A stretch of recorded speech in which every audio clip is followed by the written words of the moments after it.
Now I would like to introduce Assistant Commissioner Hilman, who will expand further on the benefits of IMID for Garda Síochána. Thank you.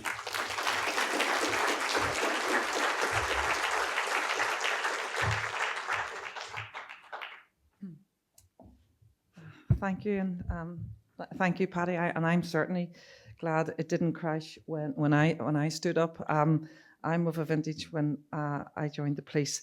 We neither had computers nor mobile phones, and in fact, you were talking about EDI earlier, David. Actually, female officers were given a handbag and weren't allowed to wear trousers. So that's how long ago I'm in the police, and I can assure you. So we did have radios, but we didn't have any of the other technology. So I'm normally accompanied by Ger Maguire. For those of you who were here last year, you'll remember Ger. He's our head of IT architecture, and he really is the person who does the in-depth IT. Unfortunately, Ger has taken on well. He's not able to be with us today, so he sends his apologies. And it is great to be back. It's hard to believe. I think it's just the age I'm getting, how quick the year has gone in. It's hard to believe it's a year since I last stood up here, and we talked about what we're doing in Garda Síochána, working with yourselves. So it'll feed very nicely on, Paddy, from what you said, just a bit more detail, and then I know we're going to take some questions and answers. So you've heard a bit. I'll just have a couple of introductory slides, and then I'll get on to probably the slides that you really want to see. So what has changed in the last year? So you've heard mentioned, just as Paddy had mentioned, we have now, under the operating model, we have 21 divisions in Garda Síochána. And within those 21 divisions, there are the specialism that sits within roads policing. And also then we have a regional unit in Dublin Castle. We do a lot of escorts and things for visitors. So the specialism is roads policing. There's about 650 to 700, and it varies with transfers and promotions, members in it. And they carry out the specialism of roads policing. But road safety is also undertaken by every Garda member. So the work and what we have done with the IMID, with the database, is available to every Garda member. And that's important, because even we look at road safety in general, about 75% of enforcement is undertaken by roads policing, but the other quarter is undertaken by the regular units, the uniform, regular members and community policing, except for drink and drug driving, and it's the complete opposite, where 75% is undertaken by the regular units, and that's because they go to road traffic collisions. So that just gives you the context of that distribution of the equipment. And the Minister did reference that we are sitting at a time when, unfortunately, we have seen, and it's been, I'm sure many of you have seen it on television, an increase in deaths on Irish roads. We're sitting today at 138 deaths, which is 2 up from the same period last year. And we had increases last year as well. So if we continued in that trend, we're actually going back to what we were seeing about 10 years ago on our roads. And that's why as well that, everything, the whole collective approach to roads policing, road safety, whether it's the insurance or everything we can do and how we can use that technology to improve road safety, I think is what is transformational, and what we need to continue doing, in this decade and moving forward. And that is really much, there's 2 things, there's a lot on the slide, but there's 2 slides. This one is really talks about really focusing partnership working. You heard, yes, we are obviously one of the key agencies in the government road safety strategy to deliver Vision Zero by 2050 and a 50% reduction by 2030 on the death and serious injury on our roads. But I think this is a real excellent example in this room, and one I think, even to promote internationally, of how private and public sector work together to improve road safety. Garda members talk about this as a game changer. That's from the men and women on the ground. When they were meeting me later, since we rolled out the app fully to private, I'll come on to the 2 phases. It's just continually, this is a game changer. You have no idea the difference this has made for us. So I think, to say to everyone, to the team, to David, Tom, everyone who works on the team, but all of you in the room as well, because actually that's, I know the information that is shared, the work we've had to do, the bumps in the road, the things that have happened along the way, we've navigated those. So I just think the importance of partnership working and how, it's our role in Garda Síochána, but, I've said it many times, we will not reduce, roads, fatal and serious injuries on a road solely by policing. We need to look at engineering of roads, we need to look at education, and we need to look at technology. And I'll mention some of the other things we're doing. My next slide talks about technology and really looking at our data and technology vision and how we share that. So, and most people, I brought this up on purpose, you maybe think, what's she doing bringing her mobile phone? Most people ask me, what is a mobility app? You've heard the mobility app. This is the mobility app. This is what it looks like. It's a mobile phone. But this is our Garda members all have this, and within their apps on this phone, they have access to the data that you heard Paddy talking about.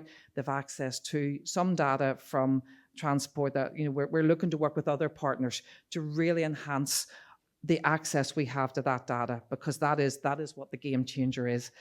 And we will continue to do that. We are as well working, you heard the Minister talking about it, and you'll see it later on in the month. We are just about to introduce 3 more average speed cameras in the country and 9 static safety speed cameras before the end of the year. I just drove through Scotland earlier in the week, and I don't know if anybody has driven through Scotland. You have an average speed camera nearly on every road from all the major arterial routes. So, and I just had seen something that, for ourselves as well.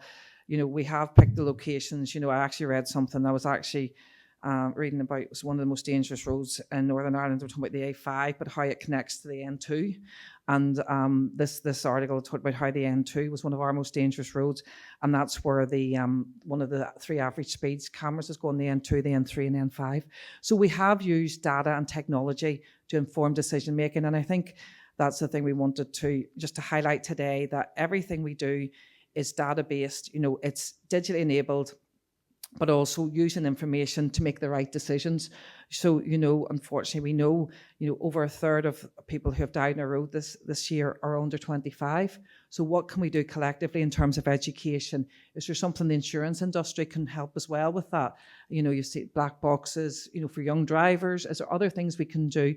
How can we use the information that we have to help make our roads safer? Some of the key enablers then that we've heard is about, and you've seen it, 3 million, the details of 3 million drivers nightly that we get, our insurance-based insurance information we get over to us nightly, getting that accurate and most up to date. And that's the private drivers, and this is the information I'm going to give you today, or about the private policyholders, the MTPL. That direct line, that contact with insurance companies, and that is work that, we have been working on in our national days of action, and that feedback to one another, and that feedback, that like any project, and a project of this size, there is going to be feedback, and it's something that we are totally committed and asking our members, please give us feedback. If you think there's something that isn't working for you, tell us. And I know Tom and his team are so open, they want to hear it. They're saying to me, give us more feedback, give us feedback. And that's what we want to do, where we have, and I think, it's a really good example, and we've encouraged it again, we've put something out again internally. If you have feedback, if you think something isn't working, let us know, and we will continue to highlight that and work together. And we have done that. We have, and it's been a really positive, I think, really positive, just partnership working example. So this is what it actually looks like. Paddy talked about the mobility, so we've obviously taken out the personal details, but we're talking about the technology and how we use it. So the ANPR, the automatic number plate recognition, it'll identify there's a potentially insured driver. So the ANPR focuses on the car, so that's the data about the car. So the roads policing member, so every roads policing member, that's the 650 plus, has ANPR on their phone, and over a third of the vehicles are ANPR enabled as well. So potentially an uninsured driver. They then pull the driver in, and that's when they go on to the app on their phone. So we have a driver app on the phone. And if you look at last year, for example, we did over 2.3 million checks on drivers on the driver app on our phones. But then that's when they can go in and check the insurance, and you can see it there as well. The data source coming from MIBI, and there's no you can see on the top left, uninsured driver. So that then allows them to do one or two or both things: is issue the summons and or seize the vehicle. So that's actually what it looks like in its when the Garda member is using it on their device. Hopefully you can see this. Just to give you an example, so this is the insurance summonses. So this is what we've seen since we introduced. This is the privates, okay? So this is the private drivers only, and I'll come on as I conclude just to talk about what we're doing with fleet. So what you can see in November 23, which is the first line for those who are further away. So phase 1, which is November 23, that's when we started doing the alpha group testing. So that's a small group, a very, very small group in terms of IT. Phase 2, then, when you start to see which is the middle line, that's when you start to see, that's when it's rolled out to every roads policing member. So that's out to 650 people. So you start to see the increases in that January 24. So you can see in January 24, if you look at November, we're issuing 1,790, just under 1,800 summonses. When we start to roll it out nationally there in January, to roads policing, it's over 2,088. Phase 3 then, coming into February and a bit further on, just before you see the really significant increase, that's when we roll it out to over 10,000 members. So that's when you see the spike. Now the line down is, the last one is August. If you look at the trends, you'll see everything sort of does decrease seasonally in August.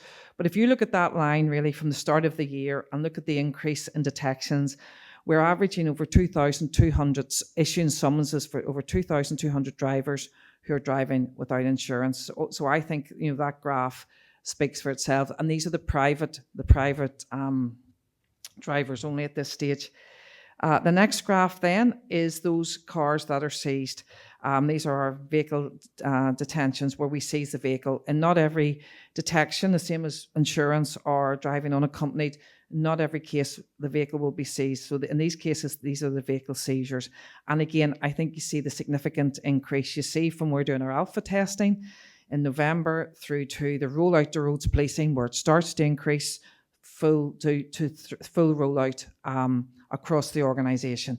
And we're now averaging just under 1,600 vehicle detentions a month. We're seizing just under 1,600 vehicles a month for no insurance. And you can see, if we look right back a year earlier, it was under 1,000 a month. It was about 900. So, that significant increase on the vehicles we are detecting. And I think, as Paddy said, or detaining, as Paddy said, we do maximise this on social media. And I think that word of mouth of people, because people, even some of our members are pulling drivers in and they're saying, I hear you can now check my insurance. So I think that, those conversations people have in a bar, in a coffee shop, wherever they are, those conversations of recognising, actually, if I don't have insurance, the guards have the information to deal with it, there and then. Those are the days of action. So the 24th of May. So we've committed to do this as well. We have national days of actions for speeding. You've probably seen them. And we've now introduced, with the increase in deaths, with other national days of actions, maybe Tire Safety Day and other days. But we have committed, we will do the national days of no insurance. The 24th of May was the launch, as you saw the photograph from Paddy of the app. 22nd of August, there was our last one. And you can see 80 vehicles seized in one day for no insurance on that day, and that's when we go out people focusing on no insurance for that day, and 28 fixed charge notices for non-display. What's next then, just to conclude, is we have been working, you saw that the National Fleet Database was rolled out, or was started to be shared with us in June. We looked at that with the Alpha Group. The Alpha Group currently have that, but we are now imminently, within the next week or two, we're going to increase that, not at this stage to the full complement of roads policing, but we've identified 250 roads policing members. So we're going to roll it out gradually with a bit of work that we're working closely with the team on, with a fleet database as well. There's that other offence of failing to register. So we're going to, there's been a very strong education programme around that, reminding people they need to register their fleet. I know letters have been sent out. There was the media campaign, and we have all the work done actually to, if people then don't register, that's an offence. So that will be at the discretion of Garda members whether or not they prosecute. With a very small number of prosecutions actually to date already on that. But as I say, we have all the offence wording and the work that we need to do that we can prosecute people as we move forward into full rollout. And we'll test the fleet, and you'll see. So when I'm back next year, I'll be able to show you what we've done with the fleet as well. But as was said by Paddy, that the majority of the insurance policies are private. But we really look forward as we work closely, and Tom and I were even having the discussion on the margins, how we will roll out that the fleet data and the learning from that. So just again to thank you. I think with that.